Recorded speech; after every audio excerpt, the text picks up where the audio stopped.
The Man with a Hoe by Edwin Markham. Bowed by the weight of centuries, he leans upon his hoe and gazes on the ground. The emptiness of ages in his face, and on his back, the burden of the world. Who made him dead to rapture and despair, a thing that grieves not and that never hopes, stoled and stunned, a brother to the ox. Who loosened and let down this brutal jaw, whose was the hand that slanted back this brow, whose breath blew out the light within this brain. Is this the thing the Lord God made and gave, to have dominion over the sea and land, to trace the stars and search the heavens for power, to feel the passion of eternity? Is this the dream he dreamed who shaped the suns, and marked their ways upon the ancient deep, down all the stretch of hell to its last goal? There's no shape more terrible than this, more tongue with censure of the world's blind greed, more filled with signs and portents for the soul, more fraught with danger to the universe. What goes between him and the seraphim? Slave of the wheel of labor, what to him are Plato and the swing of Blidas? What are the long reaches of the peaks of song, the rift of dawn, the reddening of the rose? With this dread shape, the suffering ages look. Time's tragedy is in that aching stoop. With this dread shape, humanity betrayed. Plundered, profaned, and disinherited, Christ protest to the judges of the world, a protest that is also prophecy. O masters, lords, and rulers in all land, is this the handiwork you gave to God, this monstrous thing distorted and soul-wrenched? How will you ever strengthen up the shape, touch it again with immortality, give back the upward looking and the light, rebuild in it the music and the dream, make right the immemorial infamies, perfidious wrongs, immedicable woes? O masters, lords, and rulers in all lands, how will the future reckon to this man? How answer his great question in that hour? When whirlwinds of rebellion shake the world, how will it be with kingdoms and with kings, with those who shape him into the thing he is?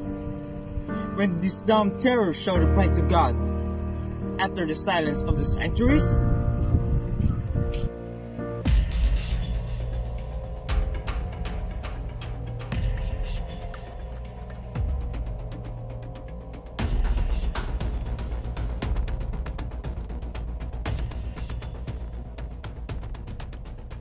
Good day everyone, my name is Mary Louise Perez, and on behalf of my group mates, I will be the one to explain The Man with a Hoe by Edward Markham. The Man with a Hoe is a poem by the American poet Edwin Markham, whose original name was Charles Edward Anson Markham. He was born on April 23, 1852 in Oregon City, Oregon, and died March 7, 1940 in New York City.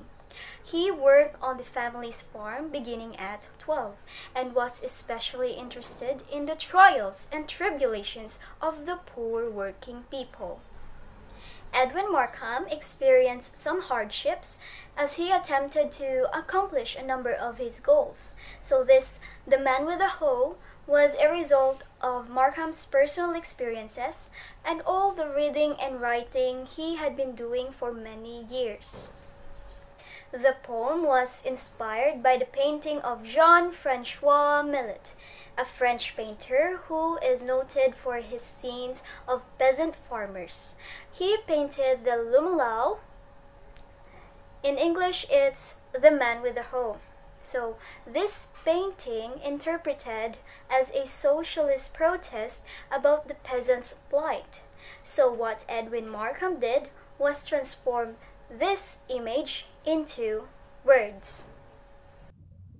Edwin Markham wrote the poem to draw attention to the plight of those people who were forced into lifelong labor and poverty. He focuses on how spiritually exhausted the man seems, where he is lost without either hope or sorrow. Markham then addressed the rich and the powerful, who profit from the labor of people like the man with the hoe, predicting that one day the oppressed masses, or the workers who were exploited, will rise up and sit in the judgment over their former oppressors. Now, what are the themes for The Man with the Hoe? In this poem, Markham engages with themes of labor, equal rights, and especially social justice. Through his depiction of the laborer, who represents all the working men and women, he is able to express the horrible, unequal treatment and oppression against the workers across American society as well as the rest of the world. The Man with the Hoe by Edwin Markham is a 4-stanza poem that is separated into stanzas of different lengths. As you can see, the first stanza here is longer than the 3 other stanzas.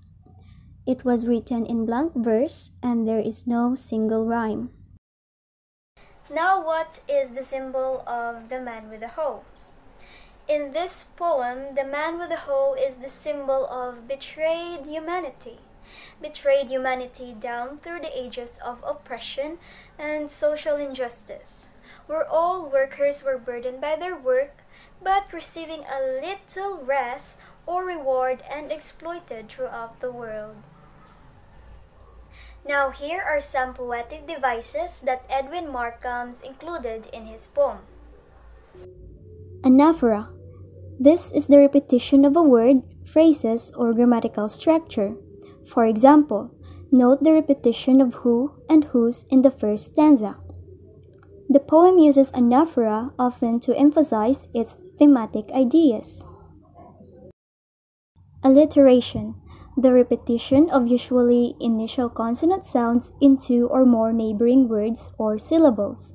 For example, line number 1 and 2.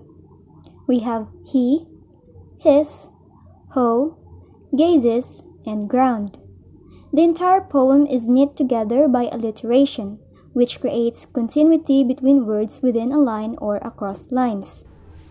The poem The Man with the Hoe falls in the Marxist criticism or the Marxism, in the reason that it portrays the conflict between the working class and the capitalist.